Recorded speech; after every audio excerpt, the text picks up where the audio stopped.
Hello বন্ধুরা, বানি রান্নাবাটিতে সবাইকে স্বাগত। যা গরম পড়েছে, এই গরমে সকলেরই একটু তেল মশলা কম খাওয়া দরকার।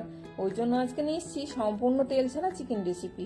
যে কড়াইয়ে রান্না করব ওই কড়াইয়ে 1 কিলো চিকেন নিলাম। এরপর দুটো পেঁয়াজ কুচি, দুটো কাঁচা লঙ্কা, দুটো টমেটো কুচি, একটা আলু, গোটা গরম মশলা, শুকনো লঙ্কা, জিরে, তেজপাতা, আদা রসুন লঙ্কার পেস্ট, পরিমাণ মতো লবণ, স্বাদ মতো চিনি, জিরে গুঁড়ো, ধনে গুঁড়ো, কাশ্মীরি লঙ্কার গুঁড়ো, হলুদ ও 1 বাটি দই দিয়ে ভালো করে মাখিয়ে 1 ঘন্টা ম্যারিনেট করতে দিলাম।